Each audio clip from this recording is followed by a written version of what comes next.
علی بھائی پہلا سوال انتہائی کریٹیکل ہے۔ عموماً اہل تشیع حضرات کی جانب سے بات اٹھائی جاتی ہے کہ ایک طرف تو اہل سنت حضرات ام المومنین سیدہ عائشہ رضی اللہ تعالیٰ عنہا کو اتنی رسپیکٹ بھی دیتے ہیں اور جنگ جمل کے حوالے سے ان کے حق میں اجتہادی غلطی ہونے کو دلیل بنا کر ایک اجر کی بشارت بھی دیتے ہیں، جبکہ دوسری طرف انہی سیدہ عائشہ رضی اللہ تعالیٰ عنہا کے قاتل امیر شام معاویہ ابن ابی سفیان کو حضرت اور رضی اللہ تعالیٰ عنہ کے القاب سے بھی نوازا جاتا ہے۔ کیا اہل سنت کا یہ دوہرا معیار منافقت پر مبنی نہیں ہے؟ دل پر ہاتھ رکھ کر انصاف کے ساتھ اس سوال کا جواب دیں۔ دیکھیں میرے بھائی، میں بار بار کہتا ہوں کہ ہم ہیں قرآن حکیم کی روح سے جو بات ہوئی ہے، اولو العلم قائما بالقسط، اہل علم انصاف پر قائم، ٹروتھ لور، سچائی سے محبت کرنے والے۔ تو ہم سے کوئی ایکسپیکٹ نہ کرے کہ ہم یعنی کسی مکتبہ فکر کو سپورٹ کرنے کے لیے سچائی کے اوپر پردہ ڈال دیں گے اور حق سے اناد کریں گے۔ اس سوال کا جواب دینے سے پہلے میں ایک بیسک ٹرم آپ لوگوں کے سامنے تھوڑی ایلیبوریٹ کر دوں۔ اہل سنت کے ہاں ایک ٹرم بولی جاتی ہے، الصحابۃ کلہم عدول، تمام کے تمام صحابہ جو ہیں یہ عدول مانے گئے، یعنی ان کی عدالت جو ہے، یعنی ان کی گواہی قبول کی جائے گی۔ اس سے مراد قطعاً اہل سنت کا یہ موقف نہیں ہے کہ صحابہ کرام علیہم رضوان سے غلطی نہیں ہو سکتی۔ اس سے مراد صرف یہ ہے کہ روایت حدیث میں وہ عادل ہے۔ حدیث کا جب معاملہ آئے گا تو تابعی پہ جرح ہو سکتی ہے، تبع تابعی پہ ہو سکتی ہے، صحابی حدیث کے معاملے میں جھوٹ نہیں بولتا تھا، اور اس کو آپ بڑی آسانی سے سمجھ سکتے ہیں۔ آج دنیا میں کوئی گناہگار سے گناہگار شخص بھی آپ لے آئیں، اس سے کہیں کہ 1 ارب روپیہ لے لو، نبی علیہ السلام کو گالی دے دو، نعوذ باللہ، کوئی تیار ہوگا؟ چاہے وہ بے نمازی کیوں نہ ہوا۔ اسی لیول کا ایک گناہ صحابہ کرام میں کوٹ کوٹ کے نبی علیہ السلام نے بھرا تھا، جو حدیث متواتر ہے، بخاری اور مسلم دونوں میں حدیث ہے، اور مسلم کی پہلی حدیث ہی مولا علی رضی اللہ تعالیٰ عنہ علیہ السلام سے یہی ہے کہ جس شخص نے میری طرف جھوٹی حدیث منسوب کی وہ اپنا مقام دوزخ میں دیکھ لے۔ صحابہ کرام سے بڑی غلطیاں بھی ہوئیں، لیکن یہ غلطی ان سے نہیں ہوئی ہے کہ انہوں نے نبی علیہ السلام پہ کبھی جھوٹی حدیث باندھی ہو، کیونکہ ان کو پتا تھا کہ اگر ہم نے یہ کام کیا نا، باقی تو شاید ہمیں معافی مل جائے، ادھر ہمارا کوئی ظاہر ہے نبی علیہ السلام کے اوپر ہی تو تکیہ تھا۔ تو اسی وجہ سے ہم کہتے ہیں الصحابۃ کلہم عدول۔ یہ جو شیعہ اہل سنت کا مذاق اڑاتے ہیں اور کہتے ہیں کہ یہ صحابہ کو معصوم مانتے ہیں، اور بعض کا سنیوں کی تقریریں بھی اس قسم کی ہوتی ہیں، تو وہ معصوم نہیں مانتے، ہم ان کہتے ہیں ان کی عدالت قائم ہے، ان روایت حدیث میں ان کو قبول کیا جائے گا۔ ایون وہ صحابہ جن سے بڑی اس طرح کی چیزیں رپورٹ ہوئی ہیں بخاری اور مسلم میں، چاہے حضرت معاویہ رضی اللہ تعالیٰ عنہ ہوں، حضرت مغیرہ ابن شعبہ رضی اللہ تعالیٰ عنہ ہوں، حضرت عمر ابن عاص رضی اللہ تعالیٰ عنہ ہوں، اور اسی طریقے سے بسر ابن ابی ارطا ہوں، باقی لوگ ہوں، حدیثیں ان سے قبول کی گئی ہیں۔ حتیٰ کہ میں آپ کو بڑی حیران کن بات بتاؤں، آپ سنن نبی داؤد کھولیں، انٹرنیشنل نمبر کے مطابق 4129 نمبر حدیث ہے، امام ابن سیرین تابعی المتوفہ 110 ہجری یہ حدیث روایت کرتے ہیں، اور حدیث روایت کر رہے ہیں حضرت معاویہ سے رضی اللہ تعالیٰ عنہ۔ حدیث وہ بیان کرتے ہوئے کہتے ہیں کہ نبی علیہ السلام نے یعنی درندوں کی کھالیں پہننے سے، ان پہ سواری کرنے سے منع کیا، یعنی یہ تکبر کی علامت ہے۔ حدیث بیان کر کے وہ ساتھ پھر کہتے ہیں وَقَانَ مُعَاوِيَةُ، یعنی معاویہ رضی اللہ تعالیٰ عنہ جو تھے، لا يُتَّهَّمُ فِي الْحَدِيثِ عن رسول اللہ صلی اللہ علیہ وآلہ وسلم، ان سے حدیث روایت کرنے کے اعتبار سے ان پہ کوئی تہمت نہیں ہے، وہ متہم نہیں تھے، یعنی ایسا شخص جس پہ تہمت ہونا کہ جھوٹ بولتا ہے، یہ غلط بیانی کرتا ہے۔ تو حضرت معاویہ رضی اللہ تعالیٰ عنہ پہ اس حوالے سے پولیٹیکلی ان کے بارے میں کافی ساری چیزیں ملتی ہیں، اور بڑی یعنی وہ دل خراش چیزیں ہیں۔ وہ میرا کربلا والا آپ ریسرچ پیپر پڑھ لیں، میں اینڈ پہ انشاءاللہ تعارف بھی کروا دوں گا تو آپ کو پتہ چلیں گی۔ لیکن ابن سیرین کہہ رہے ہیں کہ وَقَانَ مُعَاوِيَةُ لَا يُتَّهَّمُ فِي الْحَدِيثِ، حدیث کے معاملے میں اس سے کوئی جھوٹ بولنا ثابت نہیں ہے، باقی زندگی میں ضرور اس سے کوئی ایسی غلطیاں ہوئی ہیں، غلط بیانیاں بھی ہوئی ہوں گی، حدیث اس نے کوئی بیان نہیں کی جھوٹی۔ تو اب یہ حضرت ابو بکر، عمر، عثمان و علی رضی اللہ عنہم اجمعین و علیہم السلام اجمعین سے جب تابعین حدیثیں بیان کرتے تھے تو اس طرح تو نہیں کہتے تھے کہ ان پہ کوئی تہمت نہیں ہے جھوٹ بولنے کی. حضرت معاویہ رضی اللہ تعالیٰ عنہ کے بارے میں ان کو کیوں بولنا پڑا؟ اس کے لیے آپ ہمارا کربلا والا ریسرچ پیپر نمبر 5B پڑھیں، اس کا تعارف ہم آپ کو اس سوال کے اینڈ پہ کروائیں گے تاکہ آپ کو حقائق کھل کے سامنے ہیں. حدیث کے معاملے میں تو کوئی تہمت نہیں ہے، باقی زندگی میں پولیٹیکلی ان سے کئی ایک چیزیں ہوئیں، ان پہ ہم بس یہی کہہ سکتے ہیں انا للہ و انا الیہ راجعون.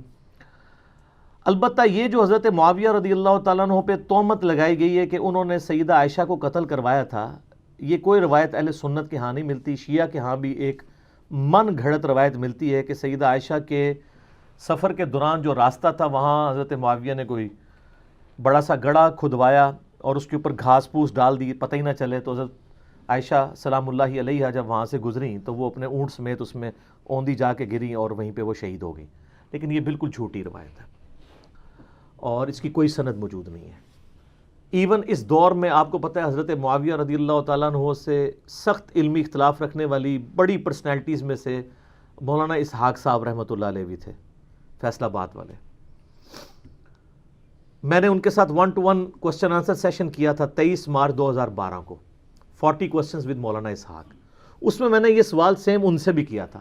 ان سے بڑا کوئی حضرت معاویہ رضی اللہ تعالیٰ عنہ کا کریٹک نہیں تھا، لیکن انہوں نے اس سوال کے جواب میں کہا بیٹا یہ بالکل جھوٹ ہے. کوئی حضرت عائشہ کے لیے گڑھا نہیں معاویہ نے کھودا، کوئی انہوں نے جھوٹی حدیث نبی علیہ السلام پہ بیان نہیں کی ہے. یہ دو چیزیں جو ہے نا بالکل. پھر انہوں نے اس میں شیعہ کے والے سے بھی کہا کہ یہ جو کہتے ہیں نا کہ حدیثیں گڑھوائی تھیں، وہ لائیں کون سی حدیث گھڑی تھی؟ تو کوئی ایسی حدیث نہیں. یہ ضرور ہے کہ بنو امیہ کے لوگوں نے بعد میں حضرت معاویہ کو اوپر کرنے کے لیے جھوٹی روایتیں گھڑی، لیکن حضرت معاویہ نے خود ایسا کوئی کام نہیں کیا، کیونکہ حدیث کے معاملے میں وہ ڈرتے تھے. کیونکہ اگر نبی علیہ السلام سے پھڈا لے لیا پھر تو امید کی وہ کریں نہیں باقی نہیں رہے گی، کوئی آپ کی شفاعت بھی نہیں کرے گا. تو وہ ابن سیرین کا قول سنن ابی داؤد 4129 وَكَانَ مُعَاوِيَةُ لَا يُتَّهَّمُ فِي الْحَدِيثِ عن رسول اللہ صلی اللہ علیہ وآلہ وسلم. یہ یاد رکھے تو آپ کو معاملات کلیئر ہو جائیں گے. لیکن جو جنگ جمل کے حوالے سے آپ نے بات کی، میں اس کو آج سکپ کروں گا کیونکہ اس کے اوپر میری آلریڈی ویڈیوز ریکارڈڈ ہیں. حدیث حوب، کتوں والی حدیث جو ہے، اب وہ آپ یوٹیوب پہ میرا کلپ لاکھوں لوگوں نے دیکھا ہے. اور رہا اجتہادی خطا والا معاملہ بھی، اس میں نے اس میں بتایا کہ سیدہ عائشہ بعد میں روتی تھی. صحیح بخاری میں موجود ہے کہ انہوں نے کہا کہ مجھے میری سوکنوں کے ساتھ دفن کرنا، میں نہیں چاہتی کہ ابو بکر، عمر اور رسول اللہ کی وجہ سے لوگ میری تعریف کریں. بخاری میں بس اتنی حدیث ملتی ہے. لیکن المصنف ابن ابی شیبہ میں ملتا ہے کہ انہوں نے یہی حدیث بیان کرتے ہوئے، یعنی یہ بات کرتے ہوئے کہا کہ مجھ سے رسول اللہ کی وفات کے بعد جو کام سرزد ہوا ہے وہ ایسا ہے کہ میں نہیں چاہتی کہ مجھے نبی الاسلام کے ساتھ حجرے میں دفن کیا جائے. اندازہ کریں. اس پہ شیخ البانی رحمہ اللہ اس حدیث کو سلسلہ احادیث صحیحہ میں لے کے آئے ہیں اور باقاعدہ اس میں انہوں نے لکھا ہے، بڑی ڈیٹیل گفتگو لکھی ہے. انہوں نے کہا شیعہ تو 12 اماموں کو معصوم مانتے ہیں، سنیوں کی حرکتوں سے لگتا ہے یہ سارے صحابہ کو معصوم مانتے ہیں. یہ ماننا پڑے گا کہ حضرت طلحہ، زبیر، حضرت عائشہ سے غلطی ہوئی اور حضرت عائشہ بعد میں شرمسار تھیں اور انہوں نے بخاری کی اس حدیث کو کوٹ کیا، مصنف ابن ابی شیبہ کی اس حدیث کو کوٹ کیا سلسلہ حدیث صحیحہ میں انٹرنیشنل نمبر کے مطابق 474 نمبر. اور اس میں وہ کہتے ہیں کہ جی یہ اس بات کا ثبوت ہے کہ سیدہ عائشہ شرمسار تھی اپنے اس سفر کے اوپر جو انہوں نے کیا. ظاہر قرآن میں تو واضح سورۃ الاحزاب میں حکم ہے نبی کی بیویوں گھروں میں ٹھہری رہو. خیر یہ ٹاپک الگ ہے لیکن میں اس کو اس طریقے سے ایڈریس نہیں کرنا چاہتا ورنہ وہ پھر ایک آج کے ٹاپک سے وہ چیز ہٹ جائے گی. سیدہ عائشہ کو تو قتل نہیں کروایا، وہ اپنی موت خود مری ہیں اور یہ حدیثیں بخاری کی اس بات کا ثبوت ہیں کہ وہ باقاعدہ بلا کے اپنے نزا کے عالم میں وسیعتیں عبداللہ ابن زبیر کو کر رہی ہیں. حضرت ابو ہریرہ نے جنازہ پڑھایا ہے، اوپنلی مدینہ شریف میں جنازہ ہوا ہے، ہزاروں لوگ شریک ہوئے ہیں. کوئی ایسی چیز رپورٹ نہیں ہوئی ہے کہ ان کو نعوذ باللہ اس طریقے سے قتل کیا ہو. لیکن یہ بات بالکل ٹھیک ہے کہ ام عائشہ سلام اللہ علیہا حضرت معاویہ رضی اللہ تعالیٰ عنہ کی جو ظلم و ستم والی پالیسیز تھیں اپنے مخالفین کے خلاف، اس سے سخت نالاں تھیں اور ڈائریکٹ افیکٹو بھی تھیں. اور اس حوالے سے گھنٹوں گفتگو ہو سکتی ہے. اس کانٹیکسٹ میں ایک بنیادی حدیث جو آپ کو پوری ڈاکٹرائن یا ڈاکٹرن اگر صحیح پروننسیشن کی جائے وہ کلیئر کرے گی. وہ صحیح مسلم میں حدیث ہے, انٹرنیشنل نمبر کے مطابق 4776. عبداللہ بن عمر بن عاص رضی اللہ تعالیٰ عنہ خانہ کعبہ کے دیوار کے ساتھ ٹیک لگائے ہوئے بیٹھے ہوئے تھے. ایک شخص ان کے پاس آیا جس کا نام تھا عبد الرحمن بن عبد رب الکعبہ تابعی. تو عبداللہ بن عمر بن عاص وہاں حدیث بیان کر رہے تھے کہ آپ کو اپنے وقت کے حاکم کی, امیر کی اطاعت کرنی چاہیے. وہ سنتا رہا. اینڈ پہ اس نے کہا کہ کیا واقعی آپ نے رسول اللہ سے یہ بات سنی ہے کہ جس طرح کا بھی حکمران ہو اس کی اطاعت کی جائے؟ ان کا ہاں, میری کانوں نے سنا, میری آنکھوں نے نبی علیہ السلام کو دیکھا, میرے دل نے محفوظ کیا. تو انہوں نے کہا اگر یہی بات ہے تو اس وقت جو ہمارا حکمران ہے آپ کے چچا کا لڑکا معاویہ ابن ابی سفیان رضی اللہ تعالیٰ عنہما, ہم تو ظاہر رسپیکٹ ہی کریں گے اس کی وجہ سے کہ علی کی شیعہ وہ ہوتے ہیں جو مخالفین کے لیے بھی دعا کرتے ہیں, اور بنو امیہ کے شیعہ وہ ہوتے ہیں جو ہے وہ مولا علی پہ ممبروں پہ سب و شتم کرواتے ہیں. یہ بھی ٹاپک الگ سے ہے, میرے اس پہ بھی کلپ ریکارڈڈ ہے. تو یہ آپ کے چچا کا جو لڑکا ہے یہ تو ہمیں کہتا ہے کہ ہم لوگوں کا مال ناحق طریقے سے ہڑپ کریں اور لوگوں کو ناحق قتل کریں, جبکہ قرآن کہتا ہے سورہ نساء کی آیت نمبر 29 اس تابعی نے صحابی کو سنائی کہ قرآن تو کہہ رہا ہے کہ ایک دوسرے کا مال حرام طریقے سے ہڑپ مت کرو اور ایک دوسرے کو قتل نہ کرو, اور آپ کے چچا کا لڑکا معاویہ ہمیں اس بات پہ ابھارتا ہے کہ ہم لوگوں کو ناحق قتل بھی کریں, ان کا مال بھی لوٹیں. اب اتنی سخت بات سن کے حضرت معاویہ رضی اللہ تعالیٰ عنہ کے بارے میں ان کے چچا زاد عبداللہ بن عمر بن عاص جو خانہ کعبے کے ساتھ ٹیک لگائے ہوئے بیٹھے تھے وہ خاموش ہو گئے تھوڑی دیر کے لیے, سر جھکا لیا. پھر انہوں نے سر اٹھا کے کہا کہ جن معاملات میں معاویہ تمہیں اللہ اور اس کے رسول کے مطابق چلنے کا حکم دیتا ہے اس میں اس کی اطاعت کرو, اور جس میں وہ اللہ کی نافرمانی کا تمہیں حکم دے اس میں تم اس کی نافرمانی کرو. دیکھیں یہ صحابی کی اپروچ یہی ہوتی ہے. یہ ہے وہ بنیادی حدیث جس سے آپ کو پتہ چلے گا کہ اس وقت سینیریو کیا بنا ہوا تھا. اب اس کے بعد آپ ذرا اس طرف آ جائیں کہ سیدہ عائشہ ڈائریکٹ افیکٹی کیوں تھی.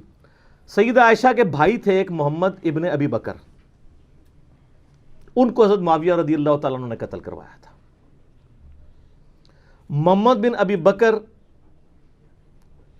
9 ہجری میں پیدا ہوئے ہیں اور 30 سال سے کم ان کی عمر تھی کہ ان کو قتل کر دیا گیا, اور ان کا بیٹا ایک ہی تھا قاسم, اور قاسم کی جو آگے سے بیٹی تھی وہ تھی فاطمہ جو امام جعفر صادق علیہ السلام کی ماں ہے. اکثر سنی بڑے فخر سے کہہ رہے ہوتے ہیں اہل بیت کے امام جو ہیں وہ تو حضرت ابوبکر صدیق کی اولاد میں سے ہیں. سر حضرت ابوبکر صدیق رضی اللہ تعالیٰ عنہ کی وہ اس اولاد سے ہیں جو بنو امیہ کے بہت مخالف تھی, وہ آپ والی وہ اولاد نہیں ہے. سمجھ رہی بات کی؟ اس کی حدیثیں ہیں بخاری میں قاسم کی جو محمد بن ابی بکر کا بیٹا ہے. اچھا میرے بھائیو, جو محمد ابن ابی بکر ہے نا رضی اللہ تعالیٰ عنہ علیہ السلام, یہ کوئی عام بندہ نہیں ہے. یہ سیدنا ابو بکر کے وہ بیٹے ہیں جو نبی علیہ السلام کے آخری حج کے دوران پیدا ہوئے تھے, اور ان کی والدہ اسما بنت امیس نبی علیہ السلام کے ساتھ حج کے لیے تشریف لے گئی تھی, اور بخاری مسلم میں موجود ہے کہ اس دوران وہ کہتے ہیں میں نے محمد کو جنا. ماشاءاللہ. تو نبی علیہ السلام نے ان کو دیکھا ہوا ہے, ان کی زیارت نبی علیہ السلام نے کی ہے, اور انہوں نے نبی علیہ السلام کی زیارت کی ہوئی ہے, لیکن اپنی شیر خارگی کی عمر میں. صحابی بھی آپ کہہ سکتے ہیں, تابعی تو ہیں ہی ہیں. بار نبی علیہ السلام نے آمنا سامنا ہوا ہے. اچھا پھر سیدنا ابوبکر تو فوت ہو گئے 13 ہجری کے اندر, تو اس وقت ان کی عمر آلموسٹ 4 سال تھی, چھوٹے سے بچے تھے. تو ان کی جو والدہ تھی نا اسما بنت امیس, حضرت ابوبکر کی وفات کے بعد حضرت علی نے ان سے شادی کر لی. اب حضرت علی نے جب شادی کی تو ان کی ساری پرورش محمد بن ابی بکر کی کس نے کی؟ مولا علی نے. اسی لیے جنگ جمل میں اور جنگ صفین میں یہ حضرت علی کے کمانڈر تھے, اور یہی تھے جو سیدہ عائشہ کو جا کے سمجھاتے تھے اجرے میں کہ بہن تو کس طرف چل پڑی ہے. اور یہی وہ تھے کہ جب مولا علی نے سیدہ عائشہ کو احترام کے ساتھ جمل میں شکست کے بعد جب واپس مدینہ شریف روانہ کیا تو محمد بن ابی بکر کو ساتھ بھیجا تھا کہ تم اپنی بہن کے ساتھ جاؤ. تو سیدہ عائشہ کی ان سے ایک بڑا اس اعتبار سے شغف بھی تھا, یہ بڑے ہمدرد بھی تھے.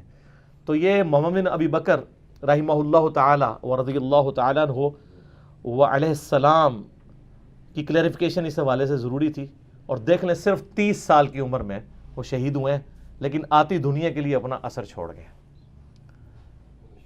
اللہ تعالیٰ ان سے راضی ہو. قیامت والے دن اللہ تعالیٰ ہمیں ایسے اپنے نیک بندوں کا ساتھ نصیب فرمائے. آمین ثم آمین.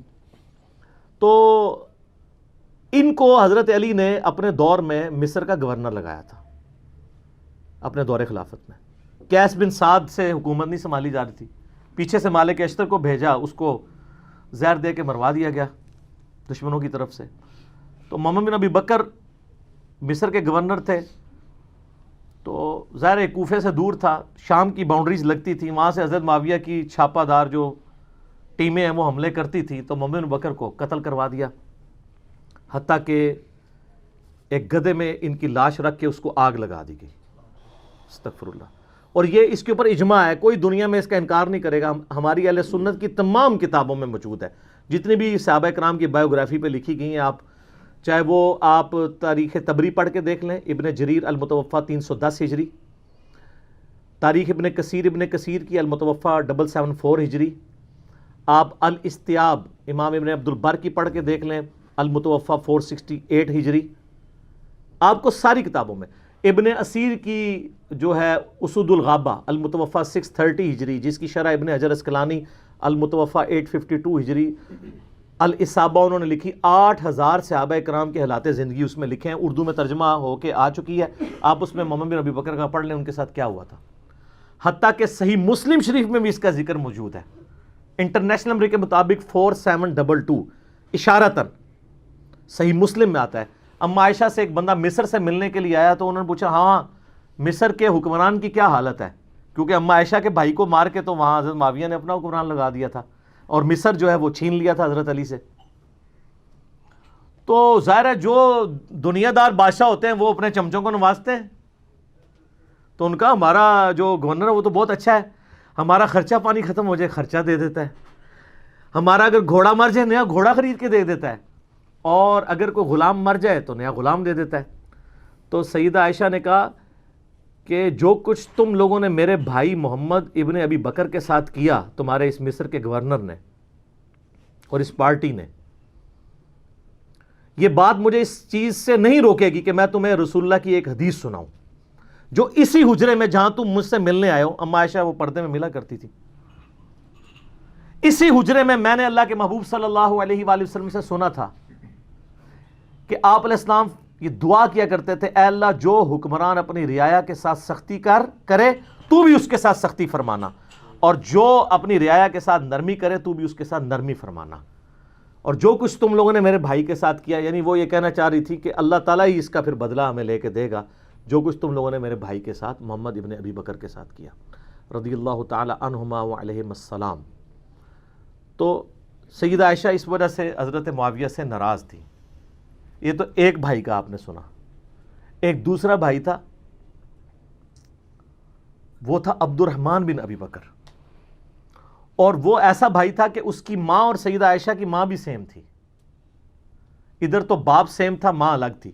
عبد الرحمن بن ابی بکر ہمارے سب کانٹیننٹ کے اعتبار سے سگا بھائی تھا. ویسے تو سگا بھائی ہوتا ہے جب باپ ایک ہو جائے ماں ڈیفرنٹ بھی ہو تو.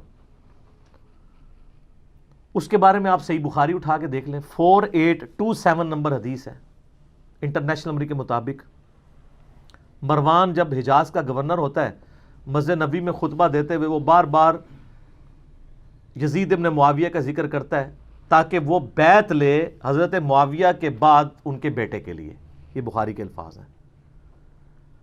اور اس کے لیے ظاہر جب وہ فضائل و برکت، جیسے یہاں بھی ہوتا ہے کہ امت کے وسیع تر مفاد میں، یا میرے عزیز ہم وطنوں، یہ وہی چیز. تو اللہ تعالیٰ نے امیر المومنین کو یہ بات سجھائی ہے. اچھا یہ بخاری میں بھی حدیث ہے، اور یہ آپ کو ڈھونڈنا کو مشکل نہیں ہے. آپ تفسیر ابن کثیر کھول کے سورۃ الاحقاف پارہ نمبر 26 میں آیت نمبر 17 کے کانٹیکسٹ میں بخاری کی حدیث اور جتنی اور حدیثیں ہیں، یہ حدیث المستدرک للحاکم کے اندر بھی موجود ہے بڑی ڈیٹیل کے ساتھ، اور یہ حدیث سنن نسائی الکبریٰ کے اندر بھی موجود ہے بڑی ڈیٹیل کے ساتھ. اور یہ سارے کے سارے ترک حافظ ابن کثیر المتوفا 774 ہجری نے سورۃ الاحقاف آیت نمبر 17 کے کانٹیکسٹ میں ساری حدیثیں ایک جگہ جمع کر دی ہیں، بخاری کی، حاکم کی، نسائی کی، باقی کتابوں کی۔ پہلے میں بخاری والا حصہ بتاتا ہوں آپ کو۔ تو بخاری کے الفاظ ہیں، عبد الرحمن بن ابی بکر کھڑے ہوئے اور انہوں نے اس حاکم وقت کو کچھ کہا۔ اب امام بخاری نے یہ نہیں بتایا کہ کیا کہا، لیکن یہ بات سمجھ آ گئی کہ گل چوبے علی کی تھی، اگر وہ لگ گئی جا کے، کیونکہ وہ بھی اس قسم کی باتیں کر رہا تھا۔ وہ باتیں میں آپ کو دوسری کتابوں سے، حاکم سے اور سنن نسائی الکبریٰ سے بتاؤں گا، اور تفسیر ابن کثیر کھول کے آپ لوگوں کے گھروں میں ہوگی، پڑھ لیں، PDF فریلی اویلیبل ہے۔ تو اس کے بعد بخاری کے الفاظ ہیں کہ وہ مروان کو غصہ آیا، اس نے کہا پکڑو اسے، گرفتار کرو، آج کے دور میں نیب کے حوالے کرو۔ تو سیدنا عبد الرحمن بن بکر فوراً جا کے مسجد نبوی کے ساتھ ایڈجسٹنٹ اما عائشہ کا حجرہ تھا، اس میں جا کے چھپ گئے۔ اب اتنے تو کوئی بغیرت نہیں تھا، اتنی عوام دیکھ رہی تھی، حضرت عائشہ کے حجرے میں تو کوئی گھس نہیں سکتا تھا، وہ تو محرم تھے، ان کے بھائی تھے۔ تو مروان کا غصہ نہیں ٹھنڈا ہوا، اس نے باہر سے کہا ہاں ابو بکر کے بیٹے، تو ہی ہے نا جس کے بارے میں وہ آیت نازل ہوئی ہے سورۃ الاحقاف آیت نمبر 17، کہ یہ کہتا ہے کہ میرے ماں باپ مجھے کہتے ہیں کہ جب ہم مر کے مٹی ہو جائیں گے تو دوبارہ سے زندہ کیے جائیں گے، یہ تو اگلے لوگوں کی کہانی ہے۔ ابو بکر کے بیٹے یہ تیرے بارے میں نازل ہوئی ہے، تو اپنے ماں باپ کو کہتا تھا کہ قرآن اگلے لوگوں کی کہانی ہے۔ نعوذ باللہ، کتنا بڑا جھوٹ بولا۔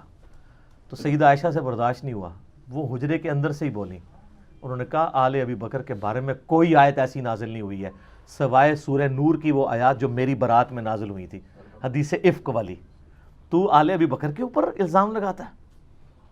بخاری میں اتنی حدیث ہے، لیکن فلنگ دی بلینکس موجود ہے، انہوں نے بلینکس امام بخاری نے چھوڑی ہیں، وہ فل کی ہیں حاکم نے اور سنن نسائی الکبریٰ میں، اور حافظ ابن کثیر نے بھی کر دی سورۃ الاحقاف آیت نمبر 17 میں۔ وہ کیا ہے کہ مروان نے کہا کہ امیر المومنین جو ہے نا یہ چاہتے ہیں کہ اپنے بعد اپنے بیٹے کو نامزد کر دیں، جس طرح کہ ابو بکر نے بھی تو عمر کو نامزد کیا تھا، حالانکہ وہ بھی مشورے سے کیا تھا، اور دوسرا عمر حضرت ابو بکر کے بیٹے تھے، تو کیا وہ مطلب وہ کس طریقے سے ریزیمبلنس بنا رہا تھا، تو اس پہ ابو بکر کے بیٹے کو غصہ تو آنا تھا نا۔ تو ابو بکر کا بیٹا عبد الرحمن بن بکر وہاں کھڑا، اس نے کہا سیدھی طرح کہہ تیرا امیر المومنین معاویہ کیسر و کسرا کے طریقے پہ چلنا چاہتا ہے، ابو بکر اور عمر کے طریقے پہ نہیں۔ ہائے ہائے ہائے ہائے، اے وہ گل سی جیڑی بخاری میں لکھا ہے، کچھ کہا انہوں لگ گئی آگ، انہوں نے کہا پڑھو انہوں، پھر آگے بخاری میں آتا ہے، اور اس میں آگے موجود ہے کہ سیدہ عائشہ نے اندر سے کہا اسکت، چپ کر، بکواس بند کر، آل ابی بکر کے بارے میں کوئی ایسی آیات نازل نہیں ہوئی سوائے میری برات میں۔ اور ان حدیثوں میں آگے موجود ہے البتہ مروان تیرے بارے میں موجود ہے، جب تو اپنے باپ حکم کی پشت میں تھا، رسول اللہ نے کہا تھا حکم پہ لعنت، اس کی اولاد پہ لعنت، تو اسی لعنت کا ٹکڑا ہے۔ حضور نے تو پہلے ان دونوں باپ بیٹا کو حضور نے مدینہ بدر کر دیا تھا، حضرت ابوبکر کے ساتھ بڑی سفارشیں کی، حضرت عثمان نے واپس لانے کی، کوئی رشتہ دار تھا نہیں آنے دیا، حضرت عمر نے نہیں آنے دیا، پھر حضرت عثمان اپنے دور میں رشتہ داری کی وجہ سے لے آئے، اور حتیٰ کہ اپنی بیٹی کا نکاح بھی مروان سے کر دیا، اور پھر وہی گھاٹے فٹ ہو گیا۔ اسی کی وجہ سے مسلمان رعایا پھر حضرت عثمان کے خلاف ہوگی، ایک تلخ حقیقت ہے۔ یوٹیوب پہ میرا کلپ دیکھ لیں، حضرت عثمان کی شہادت کے اصلی اسباب، جعلی اسباب نہیں، جی عبداللہ بن سبا تھا، 40,000 صحابہ اس کے پیچھے لگ گئے، یعنی حضور کے تربیت یافتہ صحابہ 40,000، ایک ابن سبا نے ان کی مت مار دی، بالکل جھوٹ ہے۔ میں نے بخاری مسلم سے اپنے پمفلٹ میں، جس کا تعارف میں اینڈ پہ کرواؤں گا، یہ سارا کچھ کھول دیا ٹروتھ۔ اچھا اب ظاہر ہے جب یہ دشمنی ہو تو آپ کیا سمجھتے ہیں دشمنی ختم ہوتی ہے؟ ساری اہل سنت کی تاریخی کتابیں جن کا میں نے حوالہ دیا ہے، اس میں ملتا ہے کہ عبد الرحمن بن ابی بکر پھر جا کے چھپ گئے، کچھ عرصے بعد کسی غار سے ان کی لاش ملی، وہ لاش لا کے پھر مکے میں لا کے دفنایا گیا ان کو قبر پہ، قبر کے اندر۔ اب ظاہر ہے کہ یہ غار میں ایک بندہ چھپا ہو، وہاں سے لاش ملے تو نامعلوم افراد، چند نامعلوم افراد نے، اور وہ نامعلوم افراد کون سے ہو سکتے ہیں؟ ظاہر ہے جو اس سسٹم کے بینیفیشری تھے۔ ہم نام نہیں کسی کا لیتے، جہاں نام تھا میں نے نام لے کے کہا، جہاں نام نہیں ہے صرف نامعلوم افراد ہیں، وہ آپ کو خود پتہ چل رہا ہے کون نامعلوم افراد ہیں۔ حتیٰ کہ جامعہ ترمذی میں موجود ہے 1055 نمبر حدیث انٹرنیشنل نمبر کے مطابق، اما عائشہ عبد الرحمن بن ابی بکر کی قبر پہ آئیں، روئیں، وہاں پہ آ کے اشعار پڑھے، وہ بڑے دردناک عربی کے اشعار ہیں کہ ایک زمانہ تھا اے میرے بھائی، ہم اکٹھے گھر میں رہتے تھے، ہم نے کبھی سوچا بھی نہیں تھا ہم ایک دوسرے سے کبھی جدا بھی ہوں گے، اور آج یہ حالت ہے کہ ہمیں یہ یاد بھی نہیں کہ ہم دونوں اکٹھے تھے، اور اگر میں تیری موت کے وقت تیرے پاس موجود ہوتی اور ساتھ یہ کفن دفن والا معاملہ کرتی تو میں تیری قبر پہ بھی نہ آتی، چونکہ تو میری غیر موجودگی میں فوت ہوا ہے، اس لیے میں تیری قبر پہ آئی ہوں۔ تو آپ اس پورے سینیریو میں دیکھیں محمد بن بکر کے ساتھ کیا کیا ان لوگوں نے. عبد الرحمن بن ابی بکر کے ساتھ 2 بھائی اماں عائشہ کے اس طریقے سے دنیا سے رخصت ہوئے. اس پورے کانٹیکسٹ میں اب آپ کو حدیث سمجھ آئے گی جو مسند امام احمد میں موجود ہے, المستدرک للحاکم کے اندر موجود ہے, اور شعیب آرنوت جو مسند امام احمد کی تحکیم کرنے والے ہیں, انہوں نے اس حدیث کو صحیح کہا ہے. امام حاکم نے اس حدیث کو صحیح کہا ہے. بڑی ڈیٹیل حدیث ہے. اس میں آتا ہے کہ حضرت معاویہ اپنے دور میں حضرت عائشہ سے ملنے کے لیے آئے. سیدہ عائشہ نے کہا کہ اے معاویہ, تجھے اللہ کا خوف نہیں آتا جو کچھ تو نے حجر ابن عدی اور ان کے ساتھیوں کے ساتھ کیا؟ حجر ابن عدی شیعان علی میں سے تھے, شروع کے مسلمانوں میں سے تھے. ان کو حضرت معاویہ نے ظلماً شہید کروایا. وہ پوری ڈیٹیل آپ کو مستدرک الحاکم میں ایک پورا چیپٹر ہے حجر ابن عدی کا. وہ سر میری ویڈیوز دیکھ کے امام حاکم نے نہیں, میری پیدائش سے بھی وہ پہلے کا ہے, 1000 سال پہلے. وہ 13 حدیثیں آپ پڑھیں, آپ کے آنسو نہیں رکیں گے کس ظلم کے ساتھ حجر ابن عدی کو قتل کروایا گیا. صرف اس بات پہ کہ یہ جمعے کی نماز لیٹ کر دیتے تھے, ممبروں پہ سب و شتم حضرت علی پہ کرتے تھے, یہ مخالفت کرتے تھے. اور اس شخص کی قبر وہاں پہ کھودی گئی جو علاقہ حضرت عمر کے دور میں حجر ابن عدی نے فتح کیا ہوا تھا. ہائے ہائے ہائے. اور آخری وقت میں کہا گیا کہ بچت کی ایک صورت ہے کہ حضرت علی پہ لعنت کر دو, چھوڑ دیں گے. ان کا پوری زندگی علی سے عشق کیا. اب موت کو دیکھ کے تو میں حضرت علی کے اوپر سب و شتم کر دوں.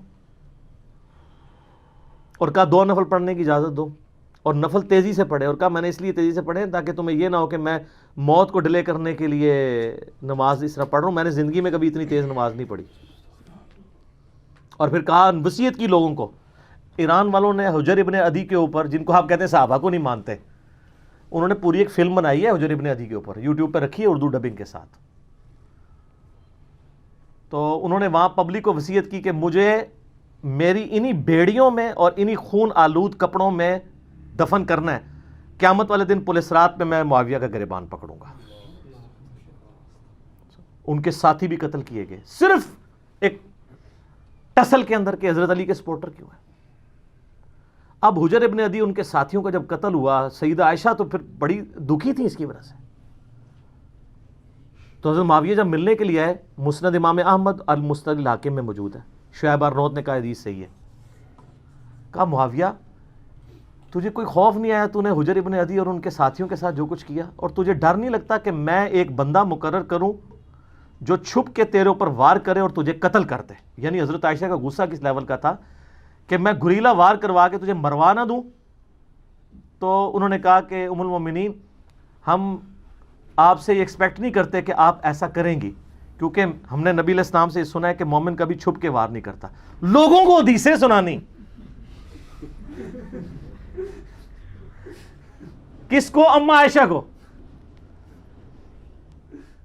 اور پھر کہا کہ اماں یہ بتائیں آپ کا جو میں نے خرچہ پانی لگایا ہوا ہے اس معاملے میں تو کوئی, اور وہ انہوں نے نہیں لگایا ہوا تھا, وہ تو آپ کو مال غنیمت میں سے مسلمانوں کو وظیفہ ملتا تھا, حضرت عمر کے دور کا شروع ہوا تھا, اس میں تو کوئی آپ کو شکایت نہیں ہے.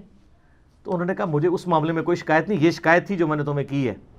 تو انہوں نے کہا اماں یہ کام چھوڑیں, ہمیں اپنے کام دنیاوی چلانے دیں, ہمارا معاملہ اور اللہ کا معاملہ, ہمیں ہماری سیاست والے معاملات میں آپ دخل نہ دیں. آپ اندازہ کریں.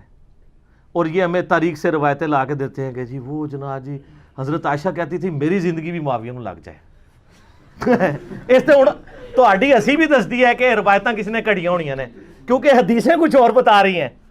ٹھیک ہے, تو یہ کوئی شخص کہے گا جس کے بھائی قتل ہوئے ہوں, جس نے اتنے قتل عام دیکھا ہو. اسی لیے آپ دیکھ لیں کہ سیدہ عائشہ کو ساری گیم سمجھ آ گئی تھی. جنگ جمل میں بھی ان کو مس یوز کیا گیا, بعد میں ان کو ساری بات سمجھ آ گئی تھی. تو یہ وہ کہانیاں بنا بنا کے بتاتے ہیں.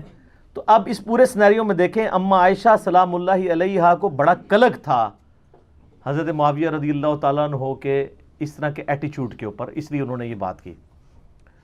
اور میں آپ کو بتاؤں, میں گھنٹوں فی الودی بول سکتا ہوں ہمارے جو ائمہ اہل سنت تھے ان کی کتنی سخت رائے اس کی وجہ سے بنی. مثلا امام ہیں علی ابن الجعد, بعض سے ابن الجود پڑھتے ہیں لیکن یہ زبر کے ساتھ ہے. المتوفا 230 ہجری، امام بخاری امام مسلم کے استاد ہیں. صحیح بخاری میں 14 حدیثیں، 14 حدیثیں ان سے ہیں. امام احمد بن حنبل کے بھی استاد، امام بخاری کے استاد. ان کی حدیث کی کتاب بھی ہے مسند علی ابن الجود جعد، جس طرح کہ مسند امام احمد ہے. سکہ سرٹیفائیڈ سنی امام. ان کے بارے میں ابن حجر اسقلانی تہذیب التقریب میں صحیح سند کے ساتھ لے کے آئے ہیں. اور شیخ زبیل زئی صاحب رحمہ اللہ تعالیٰ نے اپنی جو وہ قیام رمضان کی تعداد رکھتوں کی وہ جو کتاب ہے اس میں بھی نقل کیا ہے. یہ کہا کرتے تھے اگر مجھے قیامت والے دن یہ بات پتہ چلے کہ اللہ تعالیٰ معاویہ کو عذاب دے رہا ہے تو مجھے یہ برا نہیں لگے گا، کیونکہ مجھے پتہ ہے اس نے امت کے ساتھ کیا کیا ہوا ہے. وَلِعَوْذُ بِاللَّهِ تعالیٰ. لیکن ہم نے کبھی ایسی بات نہیں کی ہے. ہم بخاری مسلم کی حدیثیں بیان کر کے بھی نیم رافضی ڈکلیئر ہو جاتے ہیں چند ناسبیوں کی طرف سے جو آلموسٹ اب ختم ہو چکے ہیں، اپنے فرقے کی وہ میت پہ ہی نوحہ کر رہے ہیں. لیکن اس کو وہ اہل سنت کا امام مانتے ہیں جو کہہ رہے ہیں مجھے تو عذاب کا بھی سنا تو مجھے برا نہیں لگے گا. اور یہ ایک امام نہیں سر، کئی امام. ادھر تو سب کانٹیننٹ میں حنفی زیادہ ہے نا. آپ نے امام بدر الدین عینی کا نام سنا ہوا ہے، المتوفا 855 ہجری. امام عینی جو ہے امام حنیفہ کے بعد چند جو بڑے امام ہیں نا حنفیوں کے ان میں سے ایک ہے، کیونکہ انہوں نے صحیح بخاری کی شرح لکھی ہے عمدۃ القاری. وہ جو عمدۃ القاری ہے نا شرح، اس میں صحیح بخاری کی ایک حدیث ہے انٹرنیشنل نمبر کے مطابق 7083، جہاں وہ جنگ صفین میں عمار ابن یاسر کے قتل کے بارے میں ڈسکشن کرتے ہوئے، بخاری مسلم دونوں میں حدیث ہے نا کہ عمار کو ایک باغی جماعت قتل کرے گی، عمار ان کو جنت اور اللہ کی طرف بلائے گا، وہ جماعت دوزخ کی طرف بلائے گی. صحیح بخاری 2812. بڑے سخت الفاظ ہیں.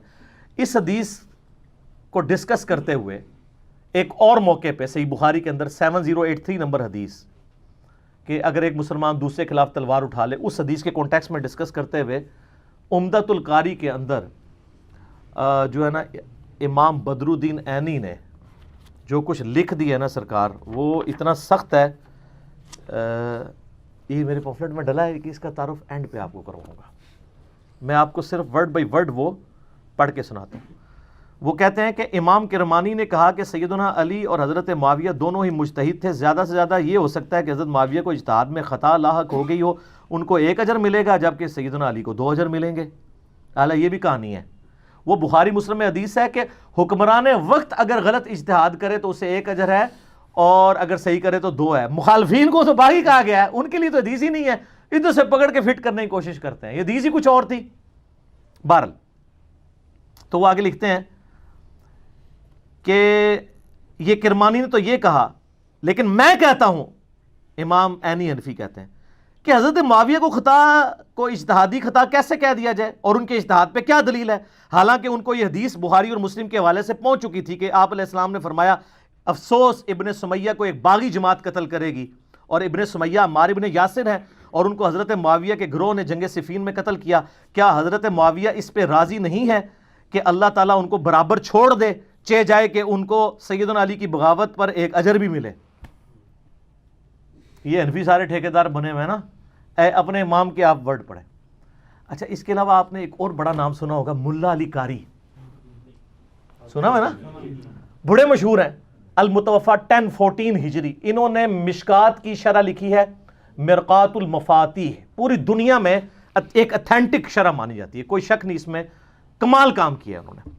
اس میں جب مشکات میں حدیث آتی ہے نا یہ عمار کو باغی جماعت قتل کرے گی، انٹرنیشنل نمبر کے مطابق مشکات میں بھی یہ بخاری مسلم کے حوالے سے آئی ہے 5878 مشکات کے اندر.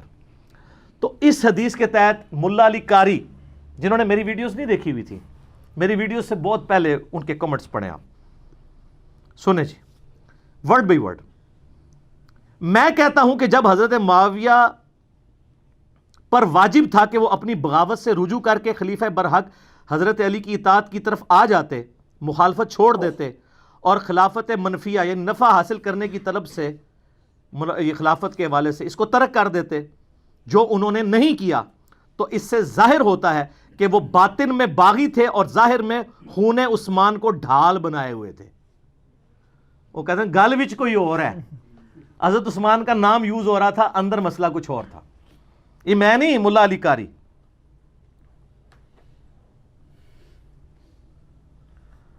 چنانچہ ڈھال بنائے ہوئے تھے لوگوں کو دکھانے کے لیے، یہ بھی الفاظ لکھے ہیں. چنانچہ یہ حدیث ان کے پوشیدہ چیز کو ظاہر کرنے والی ہے، یعنی عمار کو باغی جماعت قتل کرے گی، اور ان کی بغاوت کو روکنے والی ہے. تاہم کتاب تقدیر میں اسی طرح لکھا ہوا تھا جیسا کہ ہوا ہے.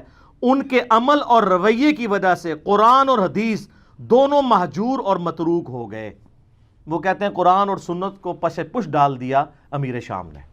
یہ کون کہہ رہا ہے؟ ملا علی قاری. سر ٹروتھ لور ہر زمانے میں موجود ہوتے ہیں. اچھا، ایک اور بہت بڑا امام جس کو سارے ہی مانتے ہیں، ابن حجر اسقلانی، جس نے فتح الباری لکھی ہے بخاری کی شرح، المتوفا 852 ہجری. وہ بخاری میں ایک حدیث آتی ہے، 2-3 حدیثیں کٹھی ہیں ذکر معاویہ والے چیپٹر میں. تو اس کے کانٹیکسٹ میں انہوں نے کچھ کامنٹس کیے ہیں، وہ بھی ہم نے اپنے ریسرچ پیپر میں ڈالے. میں ورڈ بائی ورڈ آپ کو پڑھ کے سناتا ہوں. میرا ایک یوٹیوب پہ کلپ بھی ہے، حضرت معاویہ رضی اللہ تعالیٰ عنہ ماموں، وہ کہتے ہیں نا وہ خال المومنین ہے. اس میں بھی میں نے یہ پڑھ کے سنایا تھا، اس میں بھی میں آپ کو پڑھ کے سنا دیتا ہوں. ابن حجر اسقلانی فتح الباری میں لکھتے ہیں، جو بخاری کی حدیث تھی نا 3766 ذکر معاویہ والی، کہتے ہیں امام بخاری نے یہاں صحیح بخاری میں حضرت معاویہ سے متعلق باب کے عنوان میں صرف ذکر معاویہ بیان کیا ہے اور فضائل معاویہ یا معاویہ کی منقبت جیسے الفاظ استعمال نہیں کیے، کیونکہ اس حدیث سے کوئی فضیلت معلوم ہی نہیں ہوتی. البتہ سیدنا عبداللہ ابن عباس کا حضرت معاویہ کے لیے فقی اور صحابیت کا بیان کرنا ہی بطور فضیلت کافی ہے. وہ حدیث یہ تھی کہ حضرت معاویہ ایک وتر پڑھا کرتے تھے. تو لوگوں نے آ کے ابن عباس کو بتایا کہ یہ تو ایک وتر پڑھتے ہیں، یعنی باقی نہیں پڑھتے ہوں گے نا، 3 ہی پڑھتے ہوں گے. تو انہوں نے کہا معاویہ کو چھوڑ دو، وہ فقی ہے، صحابی ہے. تو ابن حجر بھی کہہ رہے ہیں اس سے فضیلت اگر ثابت ہوتی تو امام بخاری اس میں باب باندھتے ہیں، اور یہ بات کی بالکل ٹھیک ہے. کیونکہ شرح معانی الاثار جسے طحاوی شریف بھی کہتے ہیں، امام طحاوی المتوفا 321 ہجری، وہ بھی ان حدیثوں کو ڈسکس کر کے اپنی سند سے ایک حدیث لے کے آئے ہیں، اور انہوں نے کہا کہ یہ تو ابن عباس نے تقیہ کیا تھا. وہ ایک اور روایت لے کے آئے ہیں جس میں وہ کہتے ہیں کہ جب ان کو بتایا کہ حضرت معاویہ ایک وتر پڑھتے ہیں تو انہوں نے کہا اس حمار سے پوچھو کہ اس نے یہ ایک وتر کہاں سے نکال لیا. اور ترجمہ کرنے والے نے بھی حمار لکھا ہے. حمار عربی میں کہتے ہیں ڈونکی کو، گدھے کو. تو ترجمے نہیں نیچے کیا، تو میں نے وہ دکھایا تھا، وہ دیوبندیوں نے چھاپی ہوئی ہے، طحاوی شریف شرح معانی الاثار. تو وہ ابن حجر اس پہ کہہ رہے ہیں. تاہم امام ابن ابی عاصم نے حضرت معاویہ کے مناقب میں ایک رسالہ لکھا. اسی طرح کا کام ابو عمر غلام اور ابو بکر نقاش نے بھی کیا، اور امام ابن جوزی نے بھی من گھڑت احادیث والی کتاب الموضوعات، موضوعات شریف، گھڑی حدیثیں، ان میں بھی کچھ روایتیں ذکر کر کے امام اسحاق کا یہ قول نقل کیا ہے کہ حضرت معاویہ کی فضیلت میں صحابی ہونے کے سوا کوئی چیز ثابت نہیں ہے. اور یہ صرف ابن جوزی المتوفا 597 ہجری نے نہیں لکھا، ابن تیمیہ نے منہاج السنہ میں المتوفا 728 ہجری یہی قول لکھا ہے ابن تیمیہ نے. اور اس کا شاگرد امام ذہبی المتوفا 748 ہجری سیر اعلام النبلاء میں انہوں نے سیم یہی قول نقل کیا ابن اسحاق کا کہ حضرت معاویہ کے فضائل میں صحابی ہونے کے علاوہ کچھ بھی ثابت نہیں ہے. وہ جو کچھ عادی مادی ادھر ادھر لے کے آتے ہیں نا، وہ سب کا کیٹاگوریکل ڈینائی کرتے ہیں، کچھ بھی ثابت نہیں. اچھا، ابن حجر اسقلانی پھر مزید لکھتے ہیں کہ یہی وجہ ہے کہ امام بخاری نے بھی اپنے استاد امام اسحاق بن راہویہ پر اعتماد کرتے ہوئے حضرت معاویہ کے لیے لفظ فضیلت یا منقبت استعمال نہیں کیا، بلکہ صرف ذکر معاویہ لکھا. تاہم اپنی گہری نظر سے ایسا استنباط فرمایا، یعنی حضرت معاویہ کو صحابی ثابت کر کے، جس سے روافظ کی بھی سرکوبی ہو. رافضی بھی دوسری ایکسٹریم پہ ہے نا، وہ ان کی صحابیت کا بھی انکار کرتے ہیں، تو ان کا رافضیوں کا بھی رد کیا اور ناسبیوں کا بھی کر دیا. اور امام نسائی کا واقعہ اس بارے میں بڑا مشہور ہے کہ انہوں نے بھی اپنے استاد، ان کا بھی استاد امام اسحاق ہی ہے، بخاری کا بھی استاد ہے، کہ قول پر اعتماد کیا اور اپنی مشہور کتاب فضائل صحابہ میں کوئی بھی حدیث حضرت معاویہ کی فضیلت کے لیے انہوں نے نہیں لی ہے. پھر امام حاکم کا بھی قصہ یہی ہے، ان کو بھی یعنی مارے کھانی پڑی حضرت علی کی شان میں حدیثیں بیان کرنے سے. اور امام ابن جوزی نے بھی عبداللہ بن احمد بن حنبل سے ان کے والد امام احمد بن حنبل رحمہ اللہ کا مکالمہ بھی ذکر کیا ہے. اور انہوں نے اب وہ کیا ذکر کیا جی، وہ لکھتے ہیں کہ میں نے اپنے والد امام بن حنبل سے پوچھا کہ سیدنا علی اور حضرت معاویہ کے اختلافات سے متعلق آپ کی کیا رائے ہے؟ امام بن حنبل سے پوچھا تو امام بن حنبل نے تھوڑی دیر سر جھکائے رکھا، پھر فرمایا میرے بیٹے سمجھ لو، ایک جملے میں سب کچھ کنکلوڈ کیا۔ علی کے دشمن بہت زیادہ تھے جنہوں نے بڑی کوشش کی کہ ان کے عیب تلاش کیے جائیں مگر ناکام رہے، چنانچہ انہوں نے متبادل چال کے طور پر دوسرے شخص یعنی معاویہ کو مقصد براری کے لیے موضوع پایا جو علی سے جنگیں کر چکا تھا، چنانچہ ان دشمنوں نے حضرت علی کے مقابلے پہ اس کو بڑھا چڑھا کر پیش کیا۔ ابن حجر اسقلانی لکھتے ہیں کہ امام بن حنبل کے اس جواب میں اشارہ ہے کہ کچھ لوگوں نے حضرت معاویہ کے لیے بے بنیاد فضائل گھڑ لیے جن کی کوئی اصلیت نہیں ہے۔ یہ حقیقت ہے کہ حضرت معاویہ کے لیے روایات فضیلت تو بہت آئی ہیں مگر ان احادیث میں سے کوئی بھی اصول محدثین پر اسنادی حیثیت سے صحیح نہیں ہے، اسی لیے امام اسحاق بن راہویہ اور امام نسائی نے اس موقف کو بڑے یقین سے اختیار کیا ہے کہ حضرت معاویہ کے لیے صحابیت کے علاوہ کوئی بھی فضیلت ثابت نہیں ہے۔ اور امام نسائی کو تو آپ کو پتہ ہے شہیدی اسی وجہ سے کیا گیا تھا، وہ کہتے ہیں نہیں کوئی ثابت نہیں ہے۔ دارالاسلام والوں نے سنن نسائی جو اردو میں چھاپی ہے اس کے مقدمے میں ان کی شہادت کا واقعہ تواتر سے ہی نقل ہوا ہے، تمام ائمہ محدثین نے نقل کیا ہے کہ امام نسائی جو ہے وہ مقتول جو ہے وہ محبت اہل بیت ہیں، ٹھیک ہے۔ تو یہ یعنی اماموں کی آپ دیکھیں کہ یعنی کہ اماموں کے کامنٹس ہیں، یہ میرے کہنے پہ نہیں۔ اور ابھی پچھلے دنوں میرا ایک کلپ ریکارڈ ہوا ہے محمد بن عبد الوہاب شیعہ، اس میں نے محمد بن عبد الوہاب کے بیٹے عبداللہ بن محمد بن عبد الوہاب المتوفی 1246 ہجری ان کے کتنے حوالے دیے؟ تلک عشرۃ کاملہ، 10 حوالے دیے ہیں،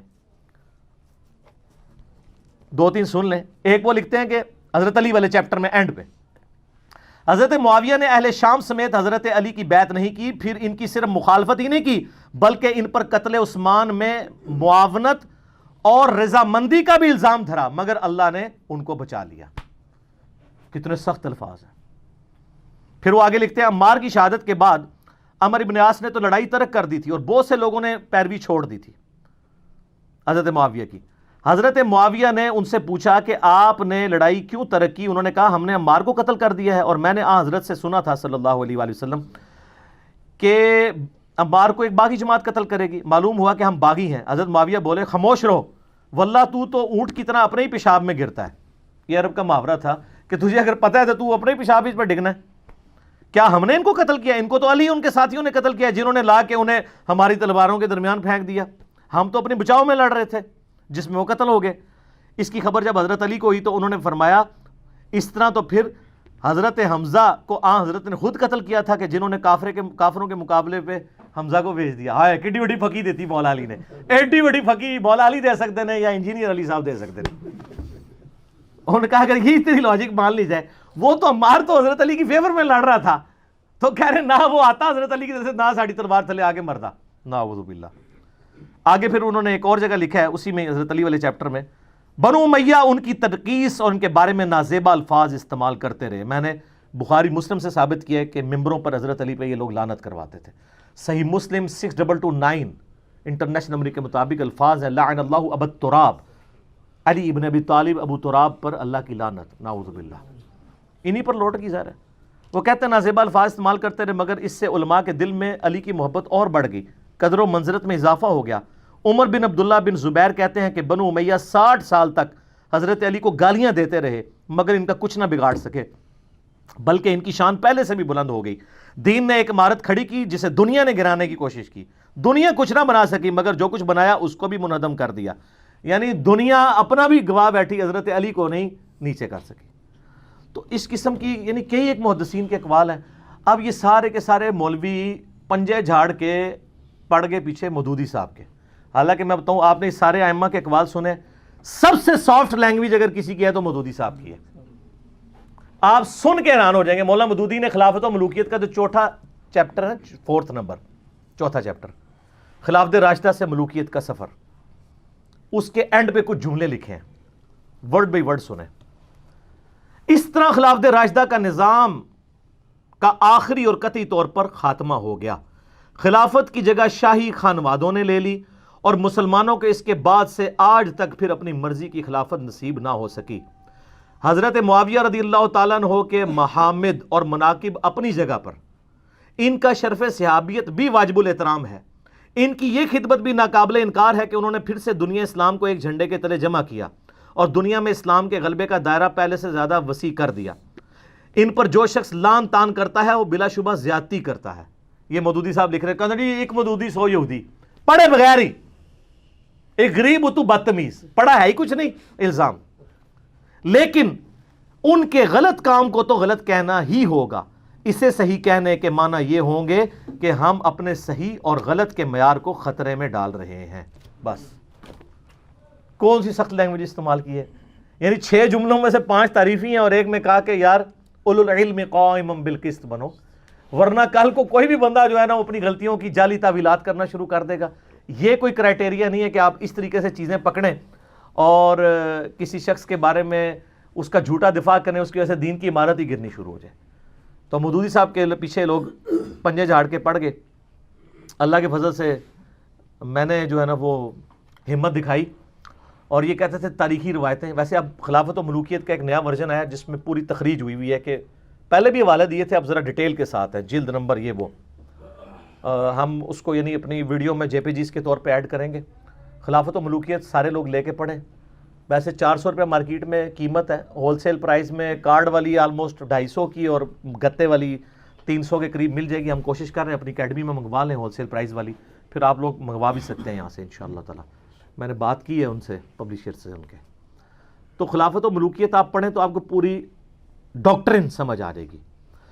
پھر بھی میں نے اس پورے مقدمے کا دفاع کیا, اور یہ جو کہانی کراتے ہیں جی پہلے خلافت و ملوکیت اور تھی اب والی اور ہے, اور جب 1967 میں انہوں نے لکھی ہے نا اسی وقت مولوی ان کے خلاف ہو گئے تھے, اور وہی عبارتیں اگر آج والی میں موجود ہیں وہ آپ کے مولویوں کی کتابوں میں تو ہے نا جس پہ گرفت کی ہوئی ہے, تو اس کا مطلب تبدیل نہیں ہوئی, جھوٹ بول رہے ہیں. پہلے دن سے وہی ہے, کوئی تبدیل نہیں کی ہے, وہ ہے اتنی مضبوط کتاب ہے. میرا یوٹیوب پہ کلپ بھی ہے خلافت و ملوکیت کے دفاع پہ, وہ آپ دیکھ لیں. دیوبند کے اپنے علماء نے بھی دفاع کیا ہے, مفتی عامر عثمانی کا میں نے بتایا تھا. یہ سر میرا ریسرچ پیپر ہے, واقعہ کربلا کا حقیقی پس منظر 72 صحیح الاسناد احادیث کی روشنی میں, جس میں میں نے 200 روایتیں اکثر بخاری اور مسلم سے جمع کی ہیں, اہل سنت کی مین سٹریم کتابوں سے. 72 کا ٹائٹل میں نے شہدائے کربلا کی نسبت سے لیا. حدیثیں 200 سے زیادہ ہیں, ایک ایک نمبر پہ کئی حدیثیں ہیں. مثلا 33 نمبر پہ غدیر خم کے 8 طرق میں نے جمع کیے ہیں. یہ پمفلٹ عربی میں بھی ہے, اردو میں بھی ہے, انگلش میں بھی ہے, ہندی میں بھی ہے, تو باقی تو کوئی زبان بچی نہ. فری ڈاؤن لوڈ کریں اس کی سافٹ کاپی, پروفیشنل PDF ہماری ویب سائٹ ahlusunnatpak.com سے. اور اگر آپ کو ہارڈ کاپی چاہیے آپ ہمارے اکیڈمی کے نمبر پہ رابطہ کریں صبح 9 سے لے کے شام 5 بجے تک, +92-321-5900-162. پاکستان سے کریں گے تو 0321-5900-162. رابطہ کریں. یہ اور اس کے ساتھ میرے 8 ریسرچ پیپر اور 9 ریسرچ پیپر اور 3 اذکار کارڈ, 12 کا پیکج, نو پروفٹ اور تھوڑے سے لاس پہ, صرف 200 روپیز میں پورے ملک کے اندر ہم بھیجتے ہیں. اس کی فوٹو کاپی نہیں 200 روپے کی ہوتی, اور یہ کلرڈ چھپے ہوئے ہیں سارے ریسرچ پیپرز. وہ آپ منگوائیں اور اس کو آپ پڑھیں. اس میں میں نے اکثر حدیثیں بخاری مسلم سے دور حاضر کے بڑے بڑے محدثین, شیخ البانی, شیخ زبیر لیزئی, شیخ شعیب ارنوت رحمہم اللہ اجمعین, اور اس کے علاوہ باقی محدثین کی باقاعدہ تحکیم لگائی ہوئی ہے, اور پوری گیم سمجھائی ہے خلافت راشدہ سے سیدنا عمر کی شہادت سے لے کے سیدنا حسین کی شہادت تک. خلفائے راشدین کون ہے, سیدنا عثمان کی شہادت کے اصلی اسباب کیا ہے, جنگ جمل صفین نہروان کے اوپر بخاری مسلم کی حدیثیں, اس کے بعد صلح حسن, پھر حضرت معاویہ کا دور ملوکیت, اور پھر یزید کی ولی عہدی, اور پھر الٹیمیٹلی سیدنا حسین ابن علی کی مظلومانہ شہادت. یہ سارے کے سارے ٹاپکس میں نے ان ڈیپتھ اس کے اندر کور کیے ہیں. آپ اس کو منگوائیں, خود بھی پڑھیں, اور پھر آپ نے نا اس کو پڑھنے کے بعد ایک بار جھوم کے کہنا ہے کیا, نہ میں وابی نہ میں بابی, میں ہوں مسلم علمی کتابی. ہم علمی کتابی ہیں, بابوں کے ماننے والے نہیں ہیں. ٹھیک ہوگا جی. ابھی اذان مغرب ہوا چاہتی ہے, تو اذان مغرب کا وقفہ کر لیتے ہیں, چھوٹا سے وقفے کے بعد ملتے ہیں انشاءاللہ.